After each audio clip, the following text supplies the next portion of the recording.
मंगलाचरण करेंगे। ओम नमः सिद्धेभ्यः जय श्री ओम नमः सिद्धेभ्यः जय श्री ओम नमः सिद्धेभ्यः।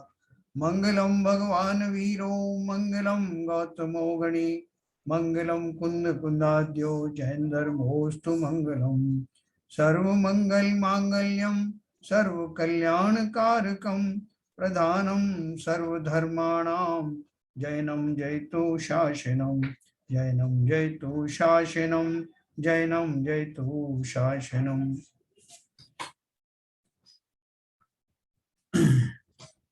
तो पुस्तक क्रिया परिणाम और अभिप्राय जिसके लेखक हैं अभय कुमार जैन, उसका अंतिम अध्याय 6वां अध्याय हम आज शुरू करेंगे।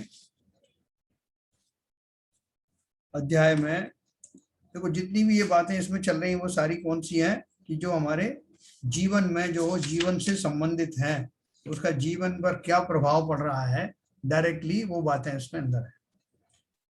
तो आज जो बात है उनकी सम्यक चारित्र के लिए किए गए विपरीत प्रयत्नों के संदर्भ में क्रिया परिणाम और अभिप्राय है ना। पिछला अपन ने जो चैप्टर पढ़ा था 5वें नंबर का, उसका टाइटल क्या था? क्रिया परिणाम और अभिप्राय का जीवन पर प्रभाव।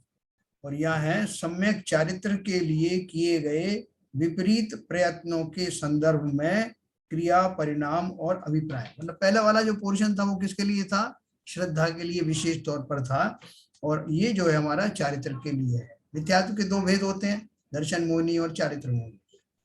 तो अभी तक हमने श्रद्धा के संबंध में इन तीनों का क्या योगदान है वो पढ़ा। अब चारित्र यानी राग द्वेष मोह आदि जो उसके या कषाय जो उसका स्वरूप है, उनके ऊपर क्रिया परिणाम और अभिप्राय का की पृष्ठभूमि कैसी रहती है। क्रिया परिणाम और अभिप्राय के स्वरूप तथा जीवन में पड़ने वाले प्रभावों की पर्याप्त मीमांसा करने के पश्चात अब उस मूल प्रकरण पर विस्तृत चर्चा करने का समय आ गया है, जिसमें आचार्य कल्प पंडित प्रवर टोडरमल जी ने उक्त तीनों बिंदुओं का भिन्न भिन्न और स्पष्ट उल्लेख करते हुए अभिप्राय की भूल का विशेष स्पष्टीकरण किया है। मोक्ष मार्ग प्रकाशक ग्रंथ के 7वें अधिकार में 4 प्रकार के जैनाभासी मिथ्या दृष्टियों का वर्णन किया गया है।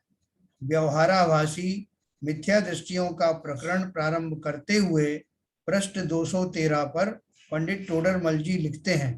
देखो अपन ने इसके पहले भी पढ़ा था 4 प्रकार के जैनाभासी मिथ्या दृष्टि कौन कौन से थे? निश्चयाभासी, व्यवहाराभासी, ओभियाभासी और सम्यक सन्मुख मिथ्या दृष्टि, ऐसे 4 तरह पढ़े थे ना। तो बोल रहे हैं अभी व्यवहाराभासी मिथ्या दृष्टियों का प्रकरण प्रारंभ करते हुए प्रश्न 213 पर पंडित टोडरमल जी लिखते हैं। क्या लिखते हैं? अब व्यवहाराभास पक्ष के धारक जैनाभासों के मिथ्यात्व का निरूपण करते हैं।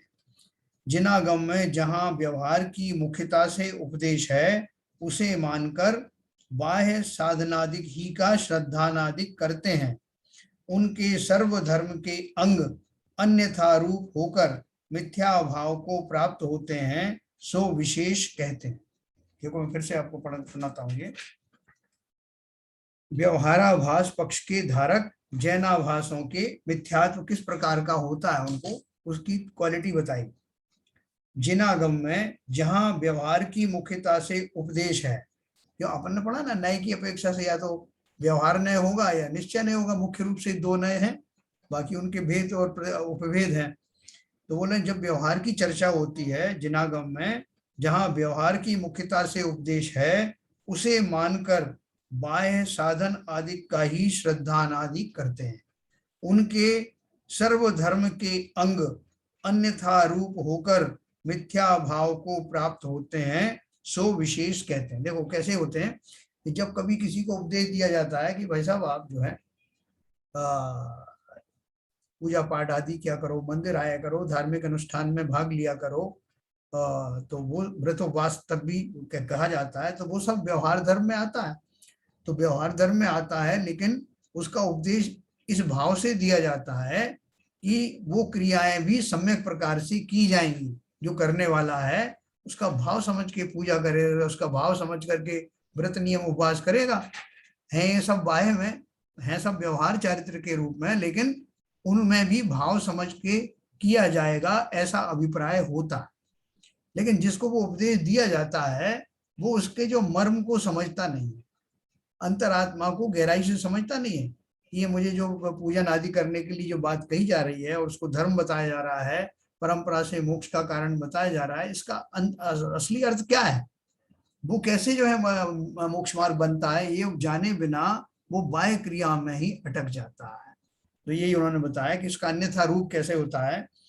उक्त गद्यांश में प्रयुक्त बाह्य साधनादिक ही का श्रद्धानादिक यह वाक्यांश अभिप्राय की विपरीतता को बताता है। यानी मान्यता तो मेरी अभी उल्ट खोटी पड़ी हुई है। सर्वधर्म के अंग अन्यथा रूप होकर मिथ्या भाव को प्राप्त होते हैं, ऐसा कहकर पंडित जी ने बाह्य धर्माचरण पर विपरीत अभिप्राय का आरोप करके क्रियाओं को ही मिथ्या भाव के रूप में प्रस्तुत किया है। कैसे प्रस्तुत किया है देखो।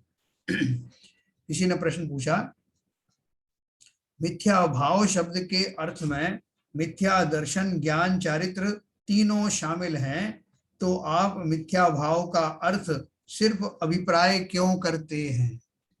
प्रश्न करने वाले बहुत बारीक प्रश्न करते हैं। मैं क्या बोला कि जब मिथ्या भाव शब्द कहते हैं तो मिथ्या भाव में तो तीनों आ गए ना, दर्शन ज्ञान चारित्र, लेकिन आप उसमें से एक ही को पिकअप कर रहे हो और वो है आपका मिथ्यात्व भाव का अर्थ है मिथ्या अभिप्राय यानी मिथ्या मान्यता।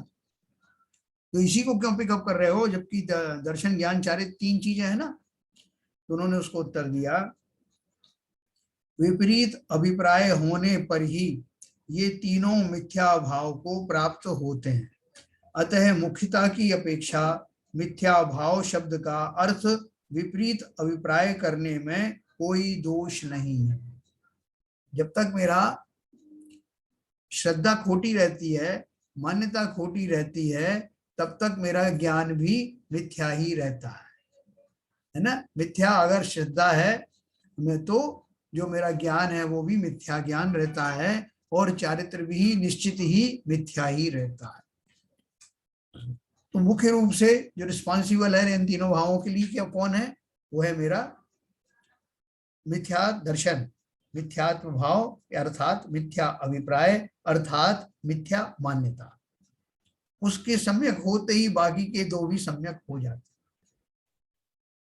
तो क्रियाओं पर शुभ अशुभ परिणामों का आरोप करके उन्हें शुभ क्रिया या अशुभ क्रिया कहने के प्रयोग से तो सारा जिनागम भरा पड़ा है ना। क्रियाओं पर शुभ अशुभ परिणामों का आरोप करके उन्हें शुभ क्रिया या अशुभ क्रिया कहने के प्रयोगों से तो सारा जिनागम भरा पड़ा है, परंतु क्रियाओं पर विपरीत अभिप्राय का आरोप करके उन्हें मिथ्या कहने के प्रयोग बहुत कम है। अपन देखते ना, जो क्रिया अपन कर रहे हैं, जैसे हमने बोला कि एक डॉक्टर है, वो जो है उसको चाकू छुरी चला रहा है किसी आदमी के ऊपर, वो दूसरा आदमी चाकू छुरी से उसका गला काट रहा है, काटता वो भी ये भी काट रहा है, वो ऑपरेशन कर रहा है और ये बोल रहा है उसको काट के उसका विनाश कर रहा है। तो उन क्रियाओं को हम शुभ और अशुभ का नाम दे देते हैं कि डॉक्टर की क्रिया तो शुभ क्रिया है और वो जो कत्ल करने वाला है उसकी क्रिया अशुभ क्रिया है, जबकि एक जैसी क्रिया लग रही है, लेकिन भावों का बैकग्राउंड को ध्यान में रखते हुए अपन उन क्रियाओं को शुभ या अशुभ क्रिया नाम दे देते हैं।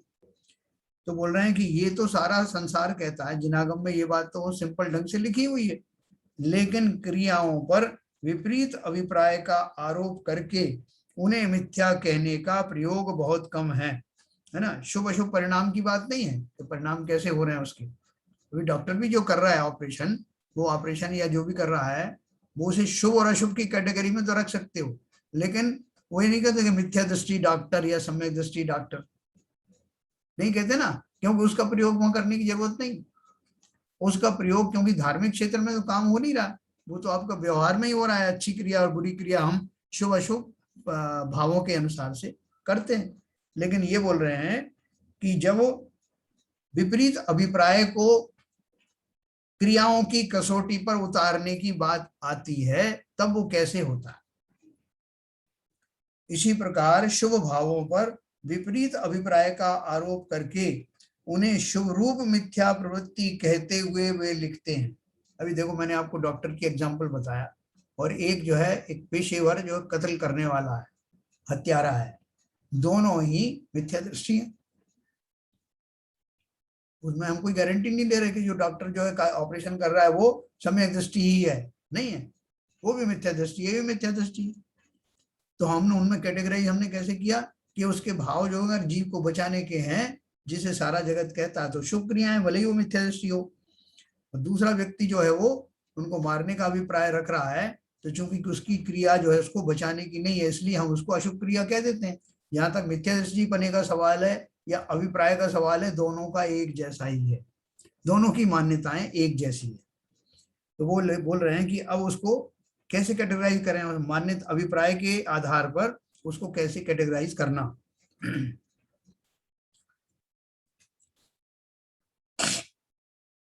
यहाँ ऐसा जान लेना कि व्यवहार धर्म की प्रवृत्ति से पुण्य बंध होता है, इसलिए पाप प्रवृत्ति की अपेक्षा तो इसका निषेध है नहीं, है ना। यहाँ पाप बंध रहा हो तो उसकी अपेक्षा तो पुण्य बांधना अच्छा है ना।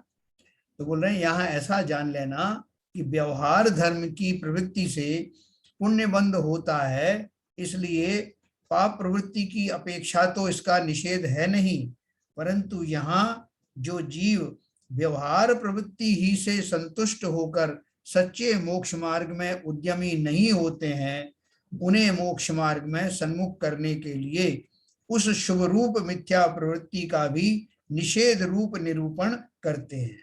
हाँ, ये अपन लोग चूंकि जान चुके हैं ये सब बात, जिन्होंने नहीं जाना है उसके लिए एक पहली बार कहा जा रहा है कि भाई देखो ऐसा है, जो शुभ और अशुभ बात है वो तो सारी दुनिया इससे परिचित है, पुण्य बंध और पाप बंध।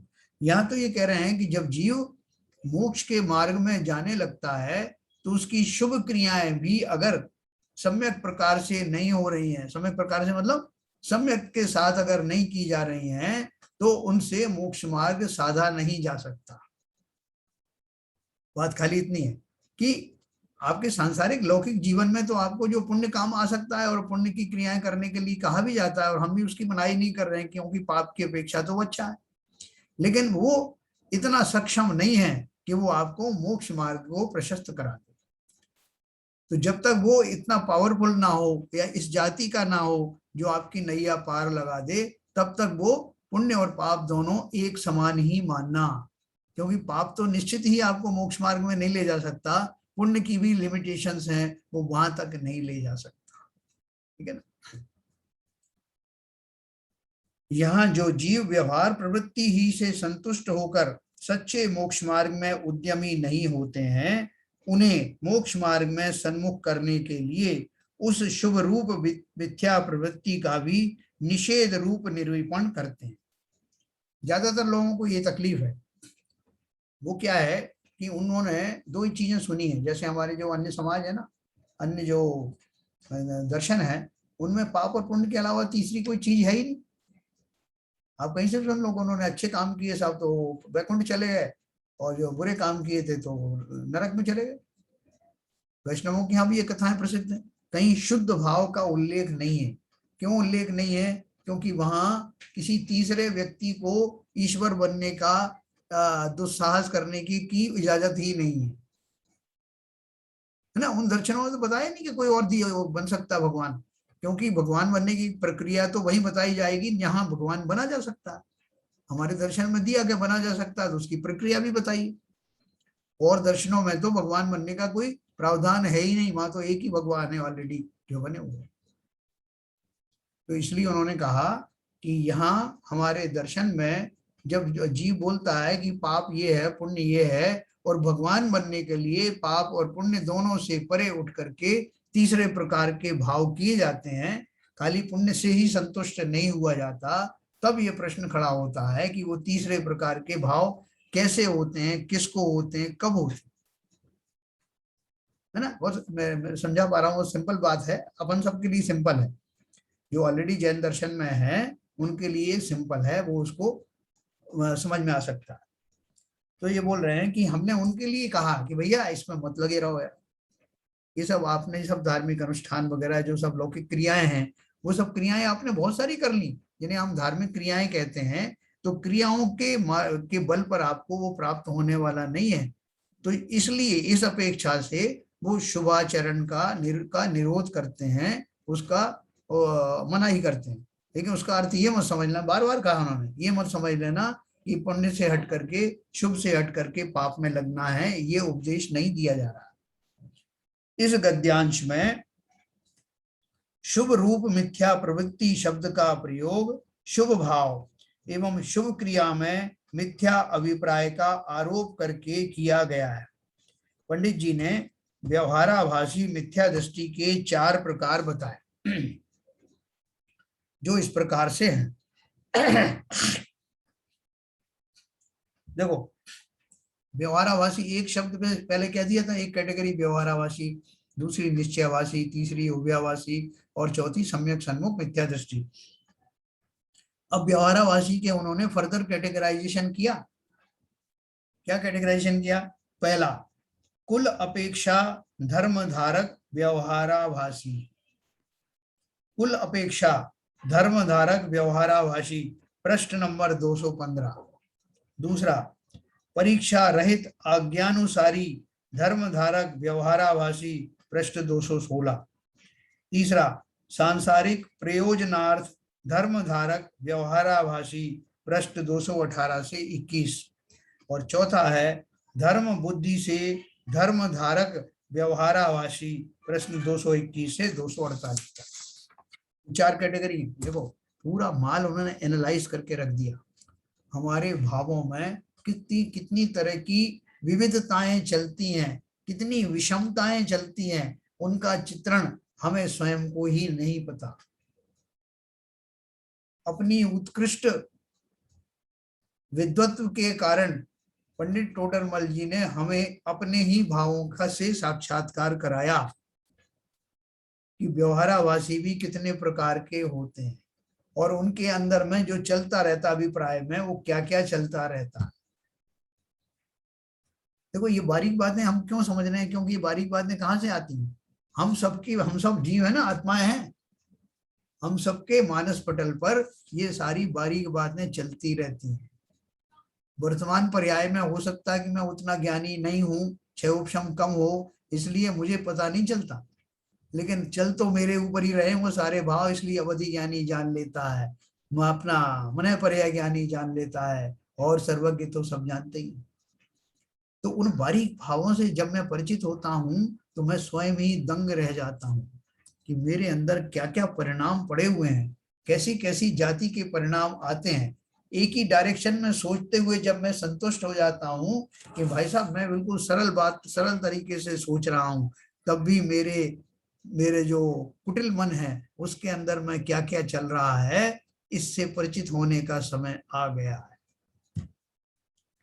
यह पहले ही कहा जा चुका है कि निश्चयाभास, व्यवहाराभास और उभयाभास मान्यता अर्थात अभिप्राय की विपरीतता है, क्रिया और परिणाम की नहीं, है ना। ये निश्चयाभास, व्यवहाराभास, उभयाभास मान्यता की विपरीतता तो है, क्रिया और परिणाम की नहीं। क्रिया परिणाम तो उसके अनुसार होते हैं। उक्त चारों प्रकार के व्यवहाराभासी में पहले और दूसरे भोले या भद्र मिथ्या दृष्टि कहे जा सकते हैं। इन्हीं को टारगेट करके बोलते हैं ना, वो आचार्य लोग कहते हैं संसार के जीव बड़े भोले हैं। वो किस लिए कहा? क्योंकि उनके मन में वो कुटिलता पूर्वक ऐसी बात नहीं आई है, तो उनको आ गई है गलती से। तो कैसे उन्होंने उनको क्या कहा? भोला कहा। पहले और दूसरे भोले या भद्र मिथ्या दृष्टि कहे जा सकते हैं क्योंकि उनमें धर्म करने की भावना तो है, धर्म तो करना चाहते हैं। निश्चयाभासी अपनी गलती से ये मान बैठा है कि वो वर्तमान में ही भगवान है। उसने कोई कथन ऐसा पढ़ा शास्त्रों में जहां उन्होंने निश्चय धर्म के बारे में बताया, जीव के त्रिकालिक गुणों के बारे में बताया, उससे ये भोला जीव कंफ्यूज होकर सोचने लगा कि मैं तो वर्तमान पर्याय में ही भगवान बन गया, और उसको पढ़ता है। अब देखो, वो कोई छल नहीं कर रहा है, वो पूरी श्रद्धा के साथ, जो उसकी श्रद्धा बन गई है, उसके साथ में निरंतर अभ्यास करता है। जैसे अपन कह रहे थे कि वो एक जगह बैठ करके अपना यही चिंतन करता रहता है कि ओ मैं तो भगवान सर्वज्ञ हूँ, मेरे अंदर में वो सारे गुण हैं। लेकिन वहां जो शास्त्रों में पढ़ा था वो तो था त्रिकाल स्वरूप के बारे में, और वो उससे क्या गलती कर बैठा कि उसको ये समझ बैठा कि वर्तमान पर्याय में ही वो सारे गुण उसके डेवलप हो गए, और उसी संबल को पाकर, उसी शक्ति से डायरेक्टिव लेकर के वो निरंतर शास्त्राभ्यास में लगा हुआ है, स्वाध्याय करता है, नहीं तो बिना रुचि के कर नहीं सकते आप, करता रहता। बस उसकी भूल कहाँ हो रही है कि वर्तमान पर्याय में वो वैसा नहीं बना है, ये इस बात का उसको भान नहीं होता। लेकिन मन तो पूरा है, इसलिए उन्होंने कहा कि वो भोला है। उसी तरह से व्यवहारावासी है। व्यवहारावासी ने क्या मान लिया कि भैया ये जो उसको बाह्य का उपदेश दिया गया था, वो उसको यही मानने लगा कि इसी से मोक्ष हो जाएगा, मोक्ष जाना चाहता है, अभिलाषा है उसकी। पूजन पाठ ऐसे ही थोड़ी कर रहा है, और बहुत तल्लीन होकर के भी करता है, सारे धार्मिक अनुष्ठान करता है, लेकिन वो कहाँ भ्रमित हो रहा है, वो सोच रहा है कि ये शुभ भाव ही मुझे मोक्ष में ले जाएंगे। उसके आगे के भाव को वो इग्नोर कर देता है, उसका रहस्य समझ नहीं पाता। इसलिए आचार्यों ने इन दोनों प्रकार के जो जीव हैं उनको भोला कहा। अब देखो, पहले और दूसरे भोले या भद्र मिथ्या दृष्टि कहे जा सकते हैं क्योंकि उनमें धर्म करने की भावना है। तीसरे प्रकार के जीव धर्म तो करना ही नहीं चाहते, परंतु आजीविका आदि लौकिक प्रयोजन की पूर्ति के लिए अपने को धर्मात्मा दिखाने के लिए धर्माचरण करते हैं, है ना। ये जो चार प्रकार के व्यवहारावासी कहा ना, ये मैंने आपको जो निश्चयवासी के बारे में बता दिया यहाँ पर, लेकिन यहाँ पंडित जी जो किसके बारे में कह रहे हैं, वो बोल रहे हैं कि व्यवहाराभासी की ये जो चार कैटेगरी है ना पिछले पेज पर, कुल अपेक्षा धर्मधारक व्यवहाराभासी, परीक्षा रहित आज्ञानुसार धर्मधारक व्यवहाराभासी, मुख्य तौर से वो ये दो लोगों को भोले कह रहे हैं। या निश्चयवासी की उन्होंने अभी चर्चा नहीं की है, वो बात का मैंने आपको पहले ही बता दिया। तो ये जो चार प्रकार की कैटेगरी हैं, कुल अपेक्षा धर्मधारक व्यवहाराभासी, कि वो उस कुल में जन्म लिया है जिन्होंने जैनियों में, तो वो उस कुल की अपेक्षा से वो उनका जो जैन धार्मिक क्रियाओं का जो कुछ भी उनका चलता है, वो चूंकि उस कुल में जन्म लिया है इसलिए उनके नियम से हो रही है, अच्छे से हो रही है। और दूसरा परीक्षा रहित आज्ञानुसारी धर्मधारक व्यवहारावासी, दूसरा ये है कि जिनेंद्र देव ने जो कहा है मुझे तो अक्षरशः उसे ही मानना है, मैं उसका कोई परीक्षा नहीं करने वाला। जबकि हमारे यहाँ कहा गया कि परीक्षा करके धर्म ग्रहण करना, वो उसने बोलता काय की परीक्षा करना। जिनेंद्र देव ने कहा है मैं तो आज्ञा उनकी मान करके और वैसा ही अक्षरशः पालन करता हूं, मुझे कोई परीक्षा नहीं करता। तो ये जो दो प्रकार के हैं, ये दोनों प्रकार के जीव जो हैं, व्यवहाराभासी की दो कैटेगरी वाले जीव जो हैं वो भोले इसलिए बताया है कि वो परीक्षा के द्वारा तर्क की कसौटी पर कसे बिना उन सब कार्यों को कर रहे हैं, लेकिन धर्म तो करना चाहते हैं, इसलिए वो पहले दो कैटेगरी चार में से बताई आउट ऑफ 4। और बाकी की दो जो बताई उसके लिए क्या लिखा उन्होंने, तीसरे प्रकार के जीव धर्म तो करना ही नहीं चाहते, परंतु आजीविका आदि लौकिक प्रयोजन की पूर्ति के लिए अपने को धर्मात्मा दिखाने के लिए धर्माचरण करते हैं, अतः वे बेईमान मिथ्या दृष्टि हैं। कौन से नीचे की दो कैटेगरी है देखना, सांसारिक प्रयोजनार्थ धर्मधारक व्यवहाराभासी और धर्म बुद्धि से धर्मधारक व्यवहाराभासी। देखो कैसे है। किसी ने प्रश्न पूछा, यदि आजीविका के लिए धर्म साधन करना मिथ्यात्व है, तो आज अनेक संस्थाओं में जो विद्वान या अन्य कर्मचारी वैतनिक सेवाएं देते हैं वे भी मिथ्यात्व के पोषक कहे जाएंगे।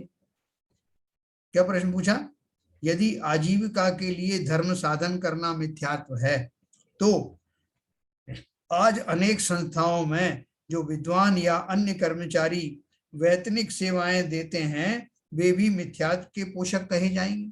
बहुत सारे विद्वान हैं साहब, कि आपको जो है इसने इतने घंटे आपको लेक्चर देना है, आपको इतने घंटे ये देना है, उसके बदले में उन्हें कोई वेतन मिलता है ना। कोई अभी जैन कॉलेज है, जैन कॉलेज में कोई पढ़ा रहा है, टीचर प्रोफेसर है, उसको वेतन भी मिलता है। तो आप क्या कहोगे कि तुम मिथ्या दृष्टि होकर हो इसलिए तुम यहाँ ये लेक्चर दे रहे हो, या कोई आपने जो है कर्मचारी तैनात कर रखे हैं उसमें, मंदिर में, इसमें उसमें सब में, तो उनको अपन मिथ्या दृष्टि इसलिए कहेंगे क्या? ये किसी ने प्रश्न पूछा। तो उत्तर दिया है, मोक्ष मार्ग प्रकाशक के 7वें अधिकार में तीसरे प्रकार के व्यवहाराभाषियों का वर्णन करते हुए पंडित टोडरमल जी ने मुनिराजों के संदर्भ में स्वयं प्रश्न उठाकर समाधान करते हुए ऐसा कहा है। क्या कहा है? वे आप तो कुछ आजीविकादि प्रयोजन विचार कर धर्म साधन नहीं करते, उन्हें धर्मात्मा जानकर कितने ही स्वयं भोजन आदि उपकार करते हैं, तब तो कोई दोष है नहीं। ये ढूंढारी में मुख्य रूप से लिखी गई ये पुस्तक, बाद में हिंदी में ट्रांसलेशन हुआ, पंडित टोडरमल जी ने उसको ढूंढारी भाषा में लिखा था। वो ढूंढारी भाषा में पढ़ते हैं तो उसमें बहुत माधुर्य बहुत होता है। प्रमाण सागर जी इसको ढूंढारी भाषा में पढ़ के सुनाते हैं। तो उन्होंने क्या लिखा, देखो कि मुनियों के बारे में कहो कि जो मुनि जो कुछ करते हैं भोजन आदि को के लिए करते हैं क्या, कि ये बढ़िया साधन मिल गया आपने को, नियम से रोज जो है आहार मिला करेगा, लोग जो है हमारे आगे बिछ बिछ जाएंगे और तरह तरह के व्यंजन मिलेंगे, इसलिए मुनि बन जाओ, ऐसा सोचते हैं क्या वो? उन्होंने क्या कहा, वे आप तो कुछ आजीविका आदि के प्रयोजन विचार कर धर्म साधन नहीं करते, है ना। मुनियों के बारे में क्या विचार है उनके? उत्कृष्ट विचार हैं कि मुनि तो हैं ही वो जो कि इस तरह के भावों को धारण नहीं किए हुए हैं, बल्कि वो तो भोजनादि की संज्ञाओं से निवृत्त होना चाहते हैं। साथ में गुणस्थान में आते हैं तो भोजन आदि का उनको संज्ञाएं होती नहीं, तो बोल रहे हैं इसलिए उनको तो कोई दोष है नहीं, क्यों इस भाव से वो मुनि बने नहीं। लेकिन उन्हें धर्मात्मा जानकर कितने ही स्वयं भोजन आदि का उपकार करते हैं, दूसरे लोग भोजन आदि देते हैं तो उसके उनको लेने में कोई दोष नहीं। तथा यदि आप भोजन आदि का प्रयोजन विचार कर धर्म साधता है तो पापी ही है, पापी ही है। आपको भी बहुत सारे ऐसे जीव पता होंगे, अपन यहाँ ज्यादा चर्चा नहीं करने चाहते, कि वो सिर्फ इसलिए बन गए हैं, जो एलक आदि हैं, छुल्लक आदि हैं, वो बन जाते हैं संघों में, और उनके पीछे भाव क्या रहता है कि अपने को ये अच्छा जरिया मिला कि कौन तो कमाता और कौन खाता, ये अच्छा साधन मिल गया है और संघ में शामिल हो जाओ तो जैसे मुनिराजों का हो रहा है आदर सत्कार, हमारा भी होगा। तो अगर ऐसे भाव से कोई बन जाता है तो वो पापी ही है। धर्म का इतना बड़ा मार्ग अपनाकर, इतने बड़े बड़े पदों को अपना करके क्या चाहा, किसके लिए चाहा? संसार के सुख ही चाहे तो भैया संसार में पड़े रहते ना, ये छद्म वेश क्यों धारण किया? तो इसलिए उन्होंने क्या कहा, कौन सा व्यवहार आवासी है वो? तीसरे नंबर का, जिसमें क्या लिखा है, सांसारिक प्रयोजनार्थ धर्म धारक व्यवहाराभासी। क्या प्रयोजन है? सांसारिक प्रयोजन है, भोजन आदि की व्यवस्था हो, इसके लिए वो व्रत आदि श्रावक के व्रत धारण कर ले। तो बोल रहे हैं कि वो तो पापी ही है। वास्तव में यह व्यवहाराभास भी अभिप्राय में होता है, क्रिया में नहीं। व्यवहार जो है, जिस तरह का जो आचरण हो रहा है वो अभिप्राय में ही तो है। कुछ लोग खाने के लिए जीते हैं और कुछ लोग जीने के लिए खाते हैं। खाने और जीने की क्रिया समान होने पर भी दोनों के अभिप्राय में अंतर है। जो जीने के लिए खाता वो भी तो खा रहा है, और जो खाने के लिए जीता वो भी खा रहा। क्रिया तो खाने की एक जैसी है, लेकिन अभिप्राय में कितना अंतर है। ऐसे ही धर्म तो वो भी कर रहा है जिसे वास्तव में मुक्त होना है, और धर्म वो भी करता हुआ दिखाई दे रहा है जिसे मुक्त होने की अभिलाषा तो नहीं है, लेकिन अपने संसार को बनाए रखना चाहता है, उनको अपना उपक्रम को जो है ना करना पड़े और मुझे भोजन आदि की व्यवस्था हो जाए, इस भावना से कर रहा। आजीविका के लिए धर्म साधन करना अलग बात है, और धर्म प्रचार के संकल्प पूर्वक सारा जीवन उसमें समर्पित करके जीवन यापन के लिए वेतन आदि लेना अलग बात है। आपका जैसे अभी तीर्थों में मैनेजर की नियुक्ति होती, बहुत सारे लोग जो है वो तनख्वाह भी लेते हैं, तनख्वाह लेकर के मैनेजरशिप भी कर रहा है और स्वयं भी पूजन अर्चना करता है। अगर जैन मैनेजर है तो वो स्वयं भी जितने धार्मिक अनुष्ठान होंगे उनमें बढ़ चढ़ के भाग लेगा और साथ में मैनेजिंग भी कर रहा है उस कमेटी की, और उसका कुछ तनख्वाह भी लेता है, अनर्गल भी नहीं लेता, क्योंकि उसे करना क्या है, जीवन यापन के लिए जितना आवश्यक है उतना उसको मिल जाता, और साथ में सारे धार्मिक पर उसमें पूरा पार्टिसिपेट कर रहा है, उसका पूरा जीवन उसमें लगा हुआ है। बल्कि वो बना ही मैनेजर इसलिए है, मैं सही सही मैनेजर की बात कर रहा हूँ, वो बना ही इसलिए है कि मुझे तीर्थ क्षेत्र में रहने को मिले, जिन मंदिर की सेवा करने आदि को मिले, और साथ में मेरा अपना भी जीवन जो मुझे उसके लिए जीवन यापन के लिए जो कुछ मुद्रा उद्रा चाहिए वो भी मिल जाए। लेकिन मुख्य प्रयोजन क्या है? मुख्य प्रयोजन तो है कि इस बहाने से मैं निरंतर जिनेंद्र देव की सेवा करता रहूंगा, बढ़ चढ़ करके भाग लेता रहूंगा, और साथ में क्योंकि अब अथॉरिटी है ना मेरे पास, तो जैसे उत्कृष्ट काम हो सकते हैं मंदिर आदि में, पूर्ण ईमानदारी के साथ वहीं कार्य करूंगा दक्षता से। तो वो इस भाव से नहीं कर रहा है वहां पर कि उसका मुख्य भाव पैसा कमाना है, इस छद्म वेशभूषा में नहीं आया। इसलिए उन्होंने लिखा, एक तो खाली आजीविका के लिए उसने जो है दूसरों को दिखावा देने के लिए उस तरह के जो है वेशभूषाएं धारण कर ली हैं और पैसा कमा रहा है, या अपना जो भोजन आदि की व्यवस्था कर रहा है। और दूसरा, भोजन आदि की व्यवस्था सेकेंडरी है जीवन, या क्योंकि गृहस्थ है अभी श्रावक है तो उसको पैसे आदि की जरूरत पड़ती है, उसकी फैमिली परिवार भी हो सकता, लेकिन उसका मुख्य भाव क्या है कि मैं उस पोस्ट पर बैठ करके और वहां से जितनी मैं सेवा कर सकता हूं, मन से, तन से, मन से, धन से वो कर पाऊं। इन दोनों स्थितियों में अंतर है, दोनों परिस्थितियों में अभिप्राय का अंतर है। यह बात भी गहराई से विचारणी है कि देव पूजा, स्वाध्याय, संयम आदि व्यवहार धर्म का प्रयोजन तो आत्महित का पोषण है, जबकि संस्थाओं की धार्मिक गतिविधियों के संचालन हेतु कार्य करना व्यवहार धर्म का अंग नहीं है, वह तो धर्म पिपासु जीवों के लिए की गई सेवा है ना। देखो इन्होंने क्या बताया कि जो व्यवहार धर्म है, जिसको व्यवहार धर्म को बहुत अच्छे से समझना, बहुत सारे लोग व्यवहार धर्म को भी बराबर नहीं समझ पाते। लोग क्या समझते हैं कि पूजा पाठ व्रत नियम संयम आदि करना वो व्यवहार धर्म है। बिल्कुल है, लेकिन कब है? जब उसके अंदर में आत्महित का प्रयोजन हो। समझे? अपन सबकर को चरणानी योग के ग्रंथों में ऐसा ही भाषा में आपको उपदेश दिया जाता है, और समझने वाले भी इसी भाषा में समझते हैं। लेकिन अगर उसमें ये भाव है कि ये क्रियाएं करते हुए मेरे भाव निर्मल होते हैं और मुझे तो आत्म हित करना है, तो ही उसको व्यवहार न से धर्म करता हुआ कहा जाए। लेकिन अगर मन में आत्महित की कोई भावना नहीं है, खाली दिखावे की भावना है या पुण्य अर्जन करने की मात्र आकांक्षा है, तो वो ऐसी भाव शून्य क्रियाएं वो आत्महित का कारण कभी नहीं बन सकती। इसलिए वो व्यवहार न से भी धर्मात्मा नहीं है। ये बात बहुत बारीकी से समझना। और संस्थाओं में जो अपन कार्य करते हैं कि साहब संस्था को संभालना है, देखना है, भालना है, वो व्यवहार न से नहीं है। वो जो मैनेजर है, जब तक वो खुद स्वयं धार्मिक क्रियाओं में मन से जुड़ता नहीं है, तब तक उसकी सारी क्रियाएं व्यवहार में भी नहीं आती। भले मैंने कह दिया कि वो तनख्वाह भी बहुत कम ले रहा है भाई साहब, और बहुत जो अपना ऑनेस्टली जाता है कि धर्मशाला का काम ठीक से चल रहा है कि नहीं, वो सब कर रहा है, लेकिन उतना मात्र उसका व्यवहार नए के रूप में साधन करने में नहीं आता। वो तो तब आएगा जब वो उन अपनी पर्सनल लेवल पर उन क्रियाओं से स्वयं जुड़ेगा, धार्मिक क्रियाओं से, तब वो वास्तव में व्यवहार नए का आश्रय लेता हुआ समझा जाएगा। व्यवहार धर्म तो प्रत्येक साधक के जीवन में अनिवार्य रूप से सहज होता है, जबकि संस्थाओं में सेवा देना अनिवार्य व्यवहार धर्म नहीं है। देखो क्या एक लाइन लिखी उन्होंने, व्यवहार धर्म तो प्रत्येक साधक के जीवन में, साधक को अंडरलाइन करना।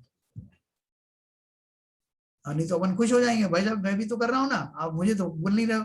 भाई अगर तुम साधक हो, साधना तुम्हारा मूल प्रयोजन है, साधना का अर्थ तुम अच्छी तरह से जानते हो, तो तुम्हारे द्वारा किए गई सारी क्रियाओं को हम आत्महित के खाते में डाल देंगे, प्रोवाइडेड तुम सही साधक हो, साधक का अर्थ समझते हो।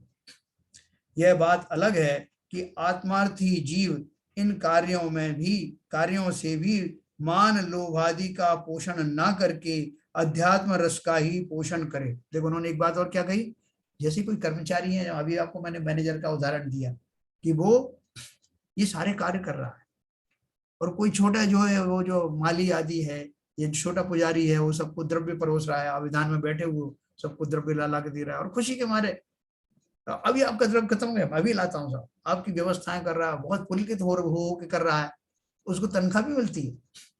लेकिन उसका रस इसमें है कि ज्यादा से ज्यादा लोग इसमें लाभान्वित हों, ज्यादा से ज्यादा लोग मोक्ष मार्ग में लगे, और मुझे ऐसे जीवों को सेवा करने का भाव हो, तो वो भी व्यवहार धर्म का एक पार्ट है, क्योंकि वो भी उस साधना से जुड़ा हुआ है, अंतरंग से जुड़ा हुआ है। इसलिए उन्होंने लिखा, व्यवहार धर्म तो प्रत्येक साधक के जीवन में अनिवार्य रूप से सहज होता है, जबकि संस्थाओं में सेवा देना अनिवार्य व्यवहार धर्म नहीं है। यह बात अलग है कि आत्मार्थी जीव इन कार्यों से भी मान लोभादि का पोषण ना करके अध्यात्म रस का ही पोषण करे। वो आ रहा है, सब काम कर रहा है, थोड़ी बहुत तनख्वाहें भी ले रहा है, लेकिन वो उसके साथ साथ उस अध्यात्म रस से जुड़ भी जाता है, तो हो गया ना उसका अध्यात्म, उस रस से जुड़ा हुआ है, तो उसका भी व्यवहार धर्म का साधन बन रहा है। चौथे प्रकार के जीव किसी को दिखाने के लिए नहीं, अपितु मुक्ति प्राप्त करने के लिए धर्माचरण करते हैं। चौथा प्रकार का कौन सा है? धर्म बुद्धि से धर्मधारक व्यवहाराभासी। चौथे प्रकार के जीव किसी को दिखाने के लिए नहीं, अपितु मुक्ति प्राप्त करने के लिए धर्माचरण करते हैं, परंतु शुभ भाव और बाह्य क्रिया में धर्म मानते हैं। देखो उनकी क्या भूल हो रही विचारों की, वो कोई मान कषाय का पोषण के करने के लिए नहीं कर रहे हैं, और ना ही वो उसमें से भोजन आदि की व्यवस्था करने के लिए कर रहे हैं। उनका तो उद्देश्य वास्तव में मुक्ति प्राप्त करना ही है, लेकिन जो उनके मुक्ति प्राप्त करने का जो साधन को जिस रूप में वो ले रहे हैं, वो रूप सही नहीं है।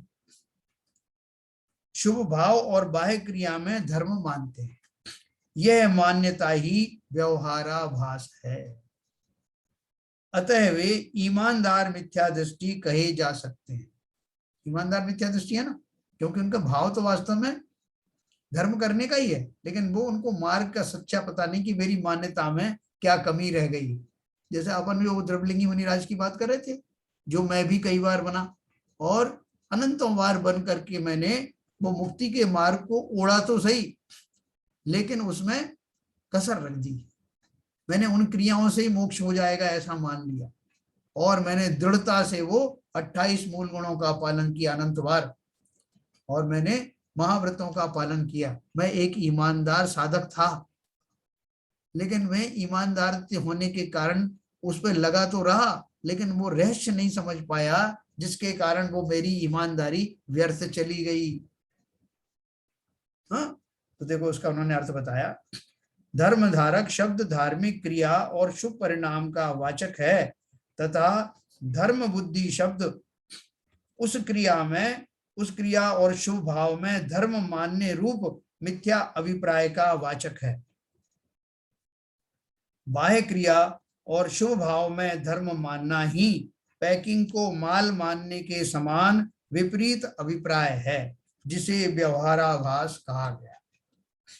व्यवहाराभास का अर्थ समझ गए? देखो बात तो ये बहुत सिंपल ढंग से अपन ने पहले भी समझ ली, ठीक है। इन्होंने अभी पंडित अभय कुमार जी ने तो और विस्तार से उसको बताया, लेकिन संक्षेप में बात इतनी ही है जो अपन ने पहले भी समझी थी। वो क्या बात समझी थी कि पैकिंग और माल दो चीजें हैं, लेकिन जो जीव पैकिंग को ही माल समझ लेते हैं, वो फिर जो है उसी में मस्त हो जाते हैं। जैसे नारियल का मैंने उदाहरण दिया कि जिन्होंने नारियल का अंदर का गोला नहीं देखा है, लेकिन सुना सबसे यही है कि यही नारियल है, वो उसकी पैकिंग को ही नारियल समझने लगते हैं, और कोई तरीके से उसमें से आप निकाल दो उसको। जैसे आपको ये दूध मिलता ना, क्या बोलते हैं, गोकुल का दूध, फलाने का दूध, ये पैकेट आते हैं आजकल, तो पैकेट में से वो क्या करते हैं, वो असली दूध को सिरिंज में से खींच लेते हैं, सिरिंज लगा करके, और उसमें नकली दूध भी उसी सिरिंज से भर देते हैं। हम तो उस पैकिंग को देखते हैं, गोकुल ब्रांड, फला ब्रांड, वारणा ब्रांड, और हम ये मान लेते हैं कि ये दूध ही है। उसमें से माल निकल गया है, हमें नहीं पता। हम उस पैकिंग को मानते हैं कि गोकुल लिखा है तो मतलब दूध है। इसी तरह से जिन जीवों को की मान्यता सही नहीं है, जिनको इतनी सूक्ष्म दृष्टि नहीं है, वो उस माल को ही, पैकिंग को ही माल समझ लेते लगते हैं, इसलिए उनको व्यवहाराभासी कहा जाता है। उक्त व्यवहाराभासी प्रकरण के अंतर्गत सम्यक दर्शन और सम्यक ज्ञान के लिए किए गए प्रयत्नों में होने वाली विपरीतता का वर्णन करने के पश्चात सम्यक चारित्र के लिए किए गए प्रयत्नों में होने वाली विपरीतता का वर्णन करते हुए पंडित जी ने क्रिया, परिणाम और अभिप्राय की स्थिति स्पष्ट की है ना। इसी पुस्तक के पृष्ठ 8-7 पर वो अंश उद्धृत किया गया है, जिसमें वे क्रिया परिणाम का वर्णन इस तरह करते हैं। बाह्य क्रिया पर तो इनकी दृष्टि है और परिणाम सुधरने बिगड़ने का विचार नहीं है। उक्त वाक्यांश में यह स्पष्ट किया गया है कि सम्यक चारित्र की प्राप्ति के लिए प्रयत्नशील व्यवहाराभासी जीव बाह्य क्रिया पर दृष्टि रखता है, अर्थात चारित्रवंत शावक या साधुओं के समान व्रतशील, संयम आदि रूप क्रियाएं उसकी भी होती हैं। वह उन्हीं को धर्म मानकर उनका निर्दोष पालन करता है ना। क्या कमी क्या रह गई अपन कह नहीं सकते, सब बिल्कुल वैसे ही हूबहू मुनि जैसा ही सब कुछ कर रहा है, तो इसमें क्या कमी आ गई, दुद्धर तप कर रहा है। तो बोल रहे हैं सारी चीजें मिलती हैं, लेकिन अभिप्राय में खोट होने के कारण वो सारी जो चारित्रिक क्रियाएं हैं वो सारी सम्यक नहीं होती, क्योंकि वो वैराग्य जनित होती ना।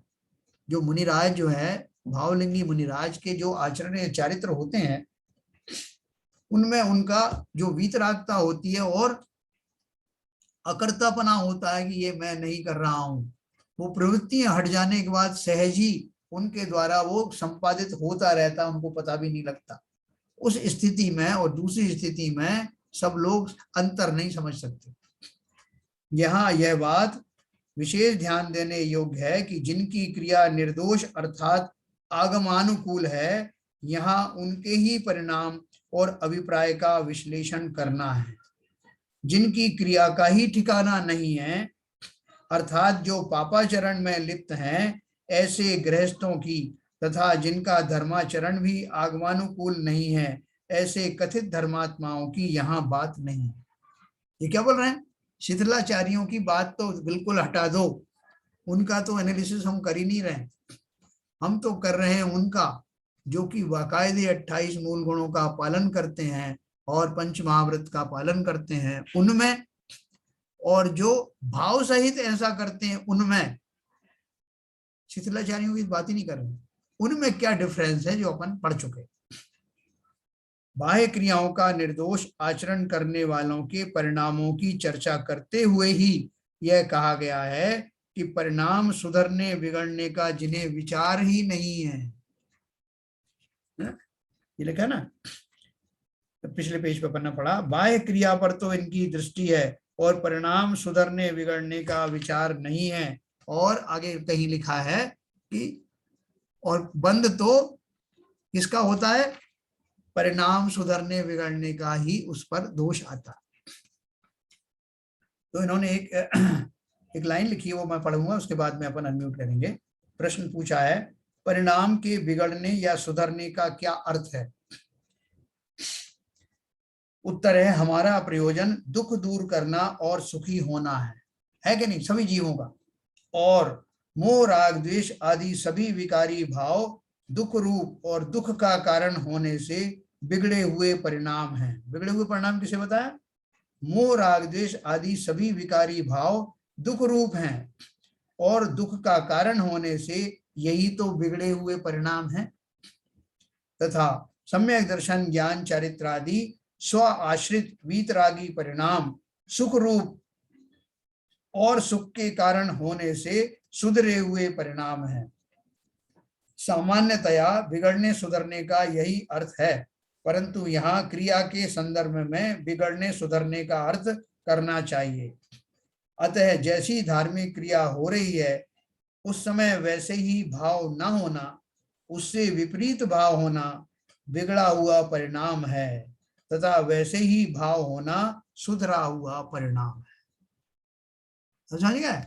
मोटी क्रियाओं की बात नहीं कर रहे हैं, यहाँ बात कर रहे हैं परिणाम की, कि भाई साहब जिस समय मैं भोजन कर रहा हूं उस समय भोजन करने वाले भाव नहीं है, मैं बहुत क्रोध में हूं, लोगों को डांट भी रहा हूं, अंदर से खिन्न हूं, आज मेरा इतना इतना नुकसान हो गया, भोजन तो कर रहा हूं, लेकिन भोजन के योग्य भाव कर रहा हूं क्या, जिनसे वो भोजन मुझको शक्ति प्रदान करते, अमृत तुल्य हो जाते, औषधि तुल्य हो जाते, इस तरह से तो मैं भोजन कर ही नहीं रहा हूं।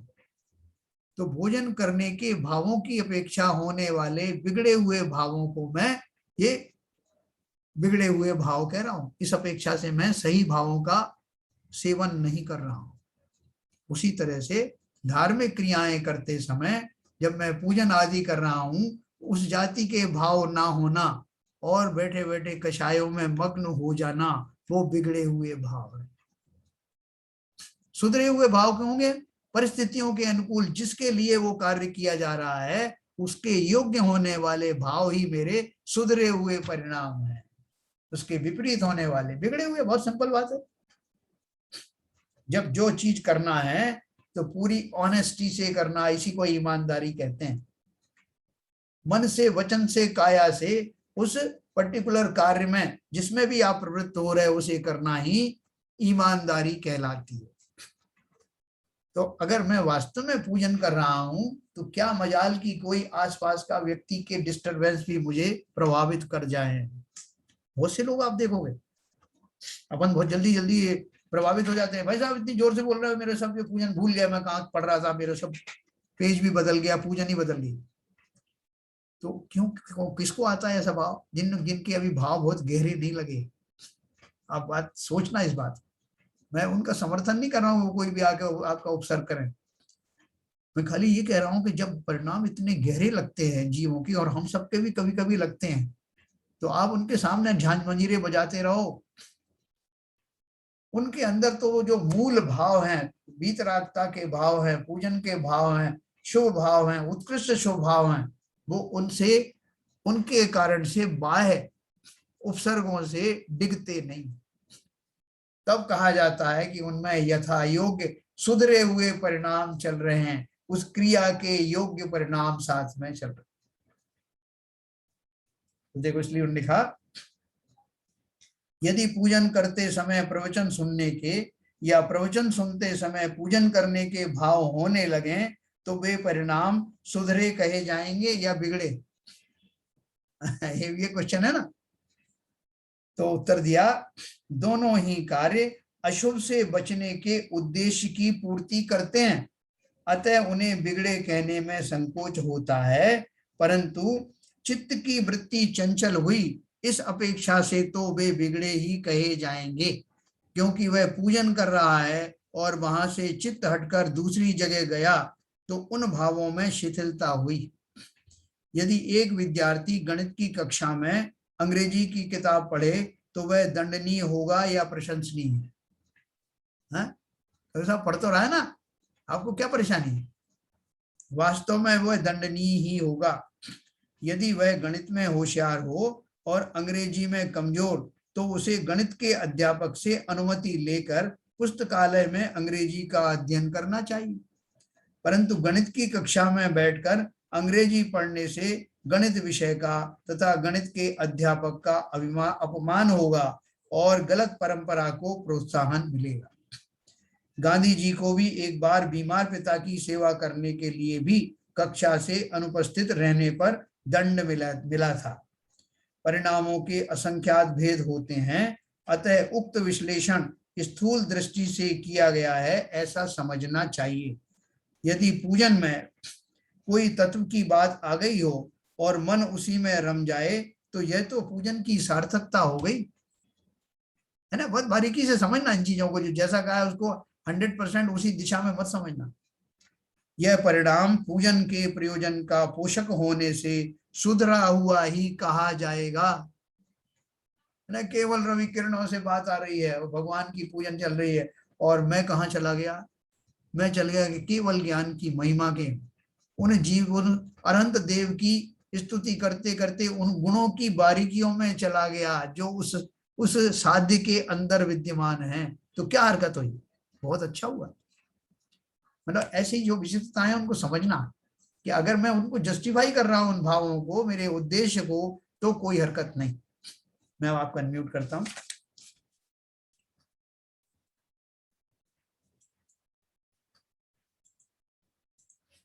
हाँ सर, बहुत आज मुश्किल तो नहीं हुई भाई साहब? जी? एक बात बताओ भाई साहब। हाँ ये शुद्ध भाव, शुभ शुभ अशुभ और शुद्ध जी, तो शुभ और अशुभ तो मिथ्या दृष्टि के भी होते हैं।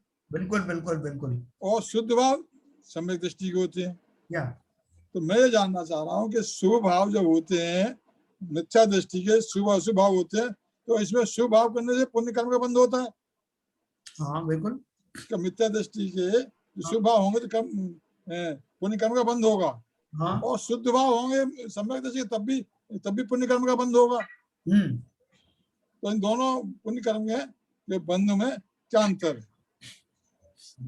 देखो अंतर तो है, आप भी जानते हो अंतर। तो मिथ्या दृष्टि के जो शुभ भाव होंगे, वो शुभ भाव कैसे होंगे, वो उसको उतना उत्कृष्ट पुण्य का बंध नहीं होगा जिसको हम प्रशस्त पुण्य जो कहते हैं, वो बंध नहीं होगा उसको।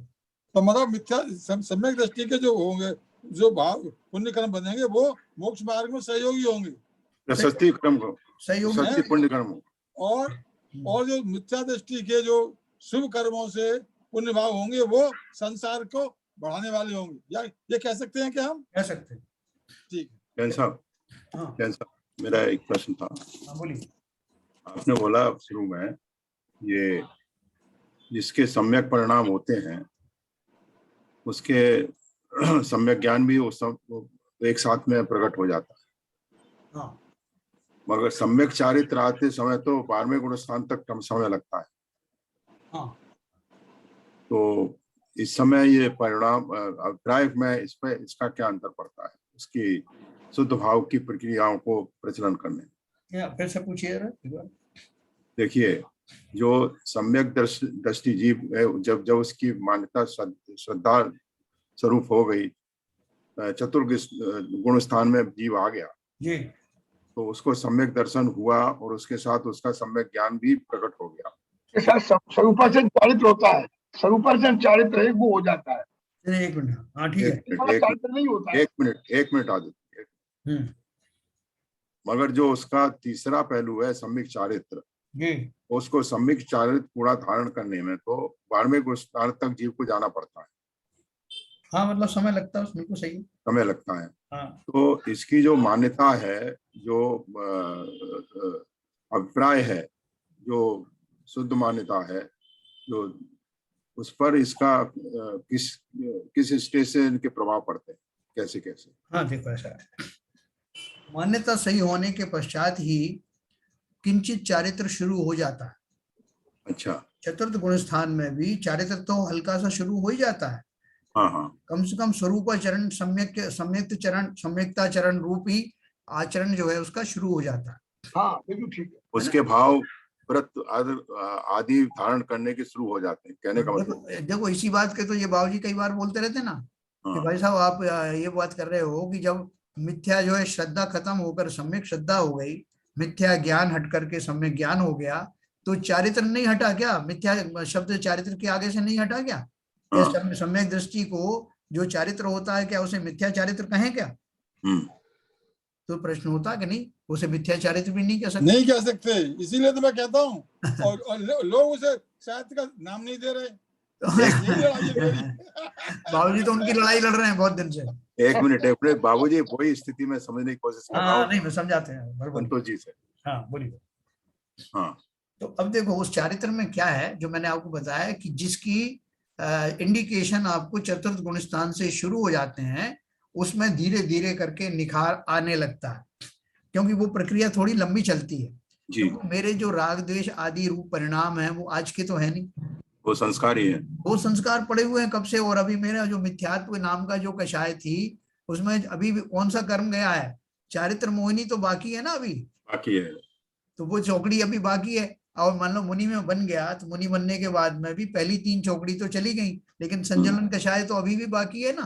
वो तो बाहर कोई बार में गुण स्थान तक रहता है, लेकिन उसके पहले तक का जो है वो ये मतलब ये 10वें गुण स्थान तक रहते हैं कषाय।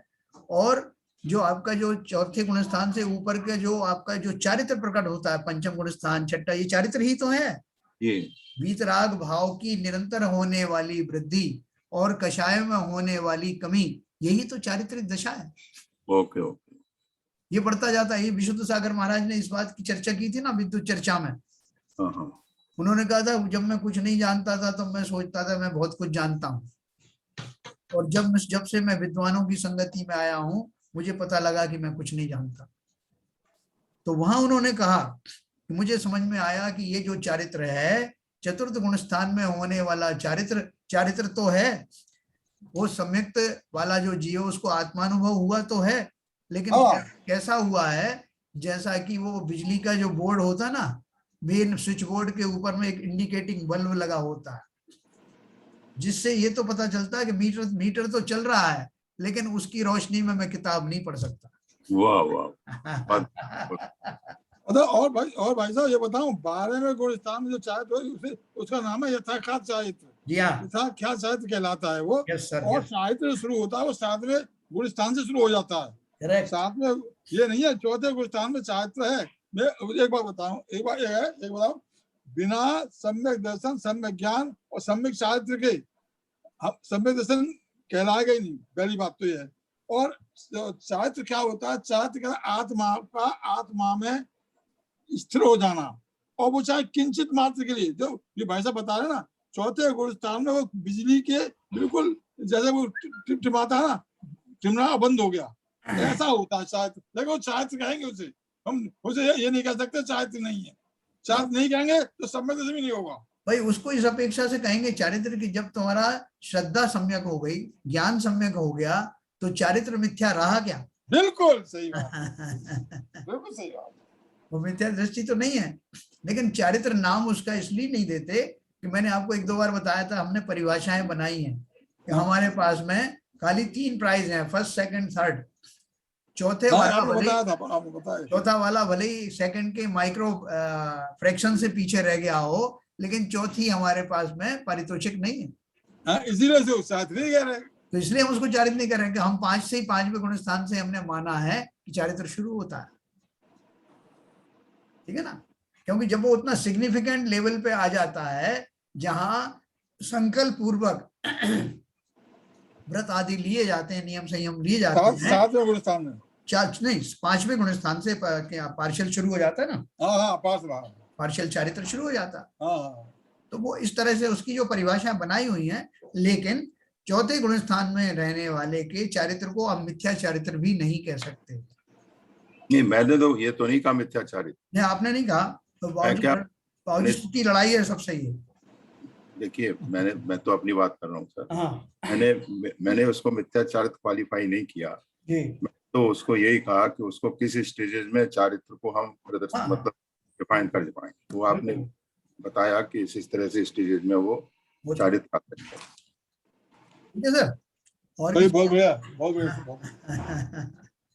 ये तो देखो इतनी अद्भुत चीजें हैं सीवी जैन साहब कि इनके ऊपर जब जब आप चर्चा करोगे, उस चर्चा से आप जो है आवेश में, भावावेश में आ जाओगे। वही तो है ना, ये पढ़ते पढ़ते ये भाव आया विचार, मैंने कहा ये पूछा जाए कि इसकी स्टेजेस कहाँ, क्योंकि जब हम पढ़ते हैं उस समय ये विचार नहीं आते, जब आगे कोई टॉपिक आता है तब ये क्लिक होती है बातें। बराबर। ये इसी से सिद्ध हो रहा है कि हम अनजाने में ही सही मार्ग में चले जा रहे हैं। नहीं, ये सबकॉन्शियस माइंड से बातें बाहर निकलती है ना तब। यस। तब ये प्रश्न उठते हैं। चलिए, और किसी को कुछ पूछना है? चलन जी, समझ में आ रहा है?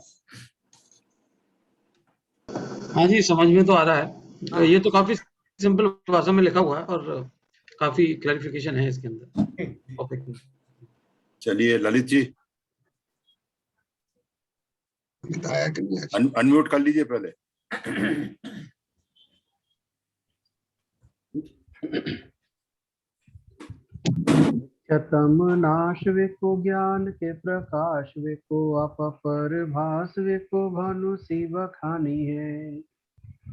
छहो द्रव्य जान वेको बंध विधि भान वेको स्वपर पिछान वेको परम प्रमाणी है। अनुभव बताए वेको जीव के जताए वेको काहू न सताए वेको भवे और आनी है। जहाँ तहाँ तार वेको पार के उतार वेको सुख विस्तार वेको यही जिन वाणी है। हे जिन वाणी भारती तो है जबूदन रैन जो तेरी शरणा गए सो पावे सुख चैन। जिन वाणी के ज्ञान से सूझे लोकालो सो वाणी मस्तक धरो सदा देती दो सदा देती दो। जिन वाणी माता की जय। जय